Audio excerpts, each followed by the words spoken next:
Okay, we're taking our trip now. I can't wait. We're going to meet Thandiwe Mweetwa. She is a conservationist working in Eastern Zambia. She's a National Geographic explorer. Her area of focus is large carnivore research and conservation in human impacted landscapes. So today she's going to talk a little bit about her program, as well as mitigating that human-lion conflict and why it's so important to have the community involved and joining in. So I'm going to bring her in now. Tandy, how are you? Oh, Tandy, can you grab the mute for us? Can you hear me now? We can hear you now. Oh, good. Good. Well, it's so great to see you. Thank you so much for joining us from Zambia today. Thank you very much for inviting me. I'm really excited. Fingers crossed my internet stays stable, but yeah, so far so good. Excellent. Well, we've been taking a few little gambles today. We were live in the Seychelles this morning. We've got a few this afternoon live from Costa Rica. So we like taking those chances with the internet. So we'll keep our fingers crossed. We'll hope for a good connection. I'm going to let you take over for a little bit, and then we'll have some questions for you. All right. So I'm going to share my screen first, and hopefully it works.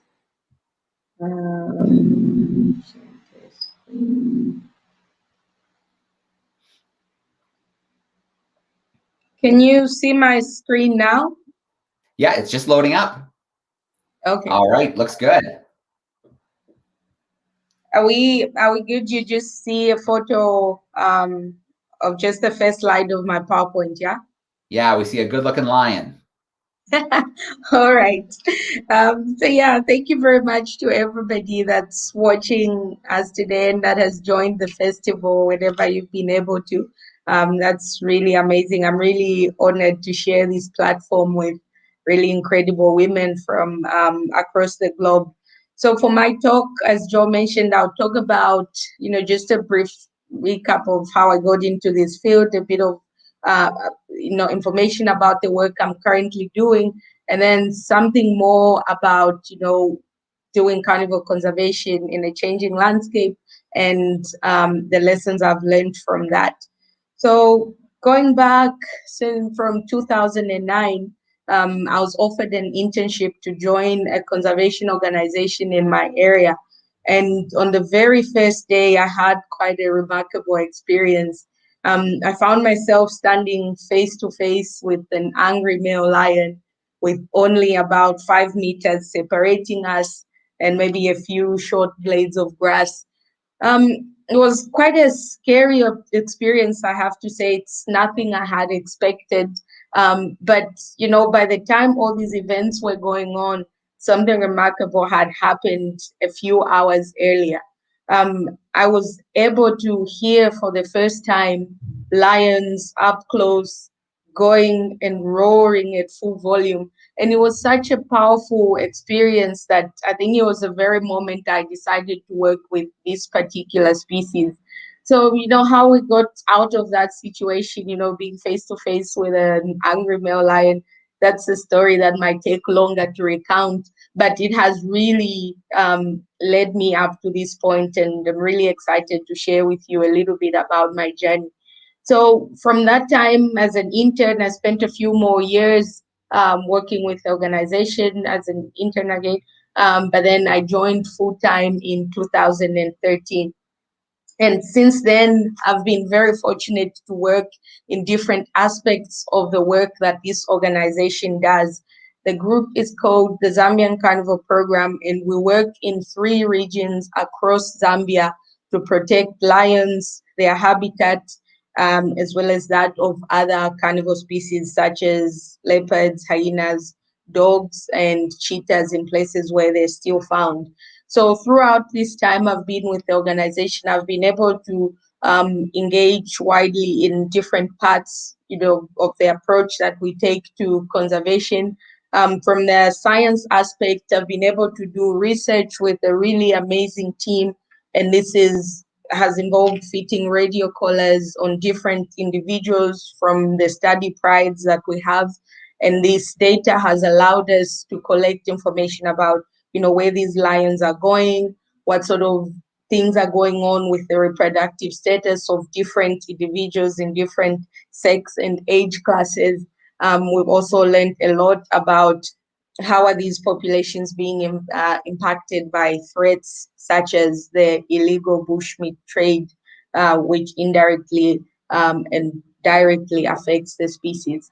And we've fitted lion collars. At the moment, we're currently studying 21 different prides. The number fluctuates year to year, but that's a lot of animals. We currently have a database of about 200 to 220 individuals, and we know all of these individually. We know approximately when they were born, what group they belong to, what sort of areas they roam in. And so the research work mostly involves trying to find these animals on a regular basis and collect this valuable information. And another thing that I've been very fortunate to be involved in at the Zambian Carnivore Programme is our conservation action work, which is the second approach that we take to carnivore conservation. And this has involved working very closely with multiple departments in our area, one of them being the Department of National Parks and Wildlife, which is like the mother body that oversees all conservation work in the country. And then also another organization down the street called Conservation South Luangwa. And what we do is try and limit the impact of human activities on lions as far as mortality is concerned. So we try and limit lion mortality from human activities. And most of that has involved treating and rescuing animals that have been caught in wire snares set by poachers for small antelope, for bushmeat. But these guys get caught in there as well by accident, since these traps are non-selective and they can take anything really that can walk through it. So this has been such an incredible experience, because we've just witnessed firsthand how resilient these animals can be. And for me, this work speaks to a wider message about just how resilient nature is. These animals suffer gruesome injuries. It would take a human being, I think, weeks just on bed rest trying to recover. But these guys are, ready to go within a few days. They're back to doing their normal type of, whatever lions do or whatever wild dogs do in the bush. So it's a really rewarding work to see individuals that could have otherwise died without intervention just survive and get back out there. So this is one of the males, currently my favorite lion. At the moment, he's grown so much bigger now with the really nice Mufasa style mane, which is very bright and hard to miss from a distance. But he was one of those. I put this photo up because this was just about 2 weeks after we treated him for his injury. He had, it looks bad, but it wasn't infected at this stage. He was way on his way to recovery. And yeah, it's something that gives me great joy to be able to contribute to protecting and saving the lives of individuals like this. And then at ZCP, we also strongly believe in investing in developing conservation capacity at various levels. So one of the programs that we do is run science projects with young students from different conservation clubs that we have in the schools around our area. And the goal of this work is to mostly introduce young people to conservation research and then get them to understand the role that research plays in wildlife management. So it's a fun activity for young students. They get to learn about the natural world. They get to have the rare opportunity of working with really nice, equipment that probably they've never seen before, like camera traps. And they also get to see lions in the wild that are not seen a lot by, people from around. And those that want to join the field, we also provide platforms for that. And we've been able to see that interest grow, and the really motivated students push on and join the field. Some of them are in university now, some of them have joined the workforce. So it is something that we strongly believe in. still, because sustainability of conservation projects and the resilience of them as well hugely depend on what is the involvement of the people that live in these landscapes, in these projects. So that is quite exciting. Most of this work had to come to a halt, unfortunately, last year because of the impacts of COVID-19. The schools were closed. We didn't have access to the students, and schools, when schools reopened really late into the year, the school schedule was just so packed that we couldn't fit any activities in. But they're picking back up this year with additional adherence to guidelines on how do we limit the spread of the disease. So that's quite exciting. And again, in line with our conservation capacity theme, we strongly believe in giving young women and young people opportunities to join the field. So 5 years ago, almost now, I started this initiative called the Women in Wildlife Conservation Training Program.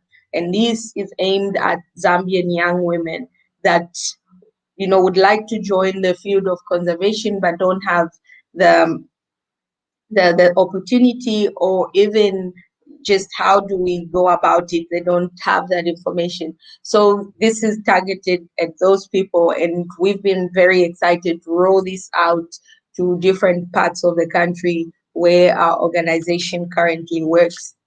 So that is mostly just a short summary of the type of things I've been involved in at ZCP.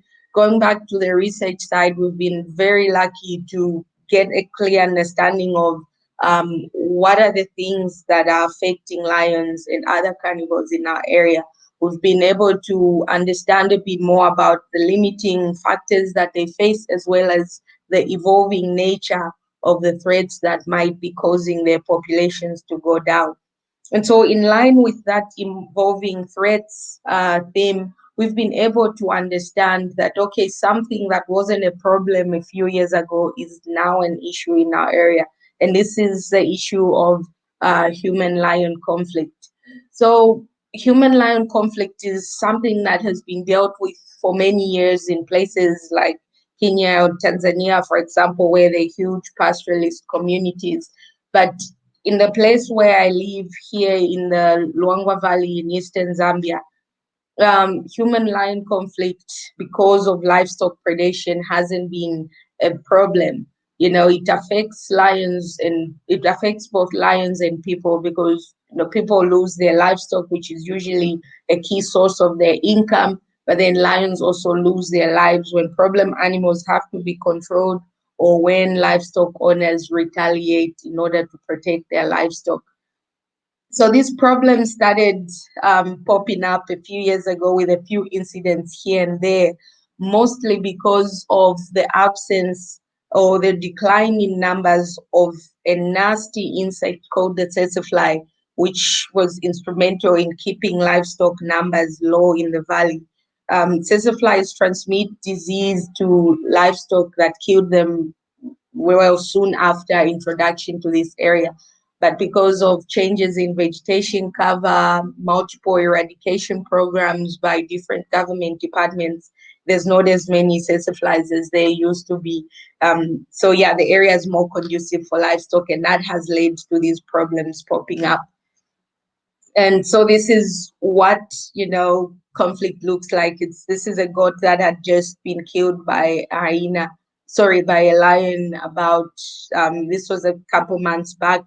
And then this is what you see on the with the photo of the cows in some homesteads now. It was a sight that was not common some time back, but it's quite common now in certain areas. And so this is where human lion conflict is happening, and this is where, you know, problems are arising.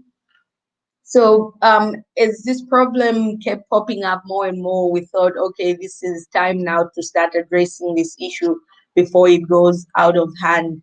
Up there, I've got a map showing the different lion prides that we study. These are some of the groups that are fitted with satellite collars, and the little dots are just the different locations throughout the month, and the different colors represent different prides. So you can see a good number of them are spread along the boundary of the protected area, which is in gray, and the big part there is South Luangwa National Park, and the little park up north there called Luambe. So being along the park boundary, these lions are very likely to get into conflict with people. And this is what has been happening, as I touched on. And so conflict in many places has led to lions being killed in retaliation. In our area here, we've had lions be killed by the department because of problem animal control protocols. And so in order to reduce the number of these incidents, we decided, okay, let's start working on a mitigation program. And this is where now we again built on the collaboration we had with different agencies and organizations to start addressing this issue. So at the very beginning of the program, we had our own assumptions about, who was keeping livestock, what type of livestock they were keeping, what sort of structures they were keeping it on. And this was before we went on the ground to collect some of this information.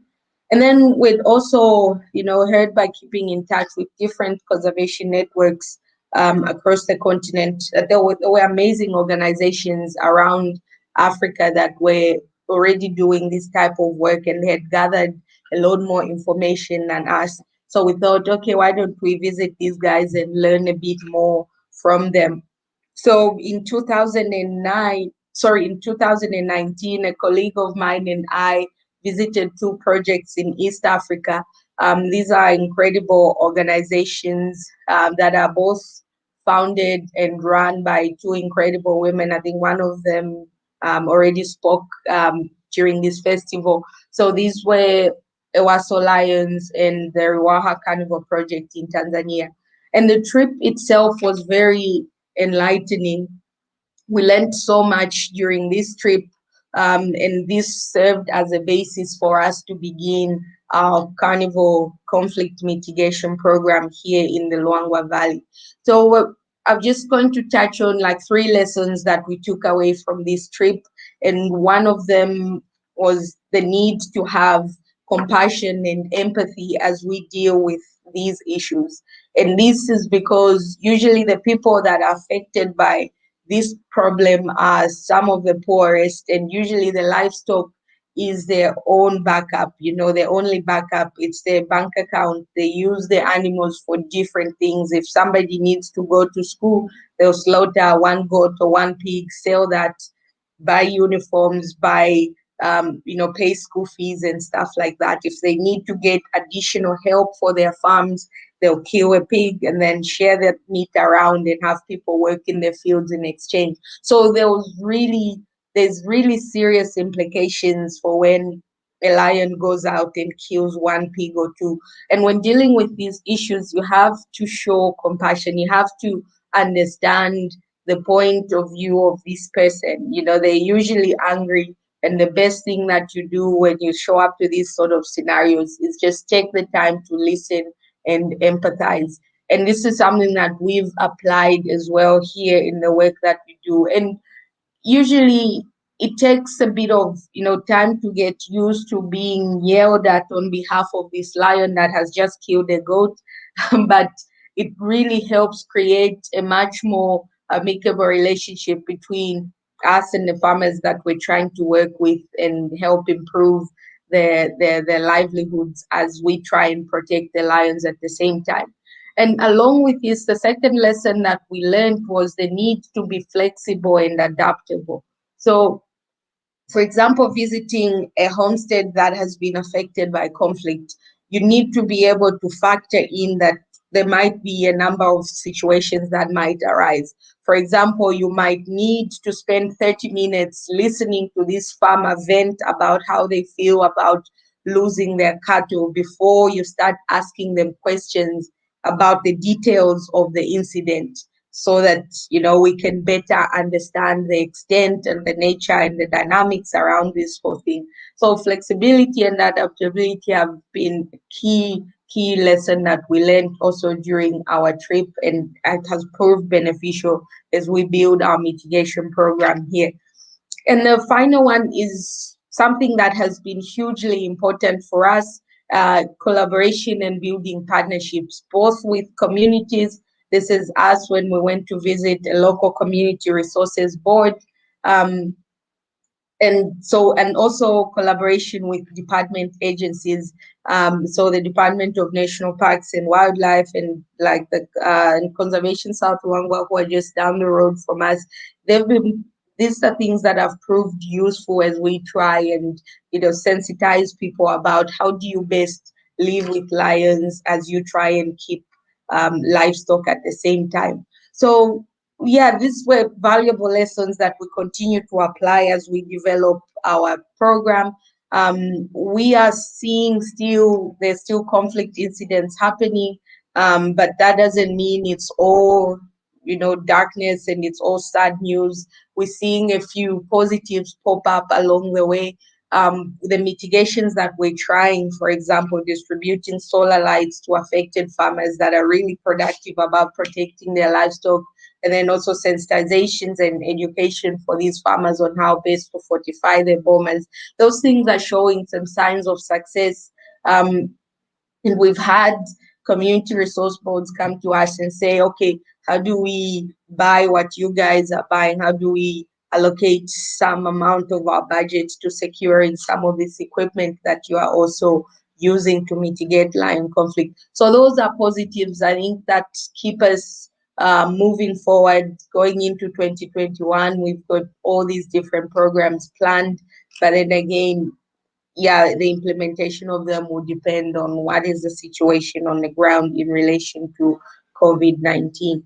So yeah, I've come to the end of my presentation, but the takeaway message I'd like to leave with all of you is in bearing in mind some of the lessons we learned as we were starting this conflict mitigation work. We should keep all that in mind as well as we try and do conservation in the current landscape. I think as conservation practitioners and as people that are interested in the well-being of the planet, we should be more compassionate, we should be more flexible and be ready to try new things as we try and get benefits and protections and well-being for both people, wildlife, and the ecosystems that we all depend on. So yeah, at this point, I can take any questions. I think there's still a bit of time, but yeah, thank you very much for tuning in. All right, Tandy, thank you for that great presentation. Thank you. The work you're doing is absolutely incredible.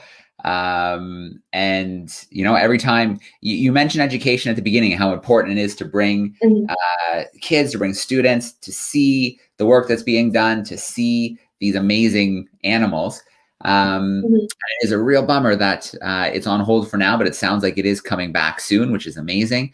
But the last few years, you have been incredible doing live virtual events for students all over the place. We've had you in your office. We've had you using our satellite units out in the field. We've heard the hippos in the background. We had an incredible event. I'm going to share the link for that in a minute with the wild dogs and then a hyena running through at the end. So a huge thank you for everything you do for education and all the events that we've been able to join in on. You're so giving with your time to share with the next generation. Yeah, no, thank you very much. Education, I think, is something that's very close to my heart, just because a lot of the time it can seem like, we're spending so much time, these kids are tiny, it's going to take years to feel the impact. But, when that time comes, it's really worth spending the time to do all this work. So I'm always excited about any opportunity to bring kids out into the field, even though it's through a screen. And yeah, I'm really excited to kickstart our program again. And yeah, hopefully things stay sane in relation to COVID and we'll be able to roll it out as planned. All right. Well, to those who are tuning in right now, use the chat sidebar on Facebook or YouTube and send us in a question or two. I've got one queued up right here.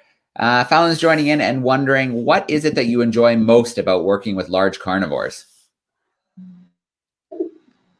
Oh my God, it's hard to answer that question because what do I enjoy the most? It depends on the species. So for lions in particular, I particularly enjoy the times when I'm sitting with this group out in the bush and it's just at dusk and they start their dawn chorus. either roaring to attract mates or just advertise their territories. That is just an incredible moment. You hear this sound, it shakes everything around you. There's nothing like it in nature, really. And then when it comes to species like dogs, they're just amazing to watch. I think of them as my spirit animal, really, because they embody everything I think that I value. And these are like things like family, hard work, and just social responsibility. So being able and having the opportunity to see them interact with each other, be it during the hunt, be it after the hunt, during their rest time, it's just remarkable. And I'm really, really grateful to have that opportunity. Okay, we've got another question coming in. We've got Yara tuning in Egypt, and she is wondering, is there a way for African women to join your program outside of Zambia? Because she'd love to carry on some of the great work that you're doing. Yeah, so the field programs, like at the moment, they're restricted to just women that live around the local community area because, currently with travel restrictions and before with just limited spots on the team, we've had to keep the circle quite small. But with everybody else that wants to help us from afar, yeah, there's definitely no shortage of stuff that you can do. For example, just sharing the story itself, helping us market and spreading the accurate information about these species is quite remarkable. And if you ever visit us in the country, would more than be happy to host you and just show you what we do. But at the moment, the program is quite small and still restricted to just people around the areas that we operate. All right. Okay, so a big theme of this festival has been, thinking about that future generation of scientists, of explorers, of conservationists. We've had lots of university and college-age students taking part. What advice would you have for someone who's still in school and trying to decide, is conservation for them? Is a life in the field for them? Yeah, I think the biggest way to sort of make this decision is to get out there, think of what you're passionate about, what are you interested in doing, and then figuring out how do I experience this on the ground.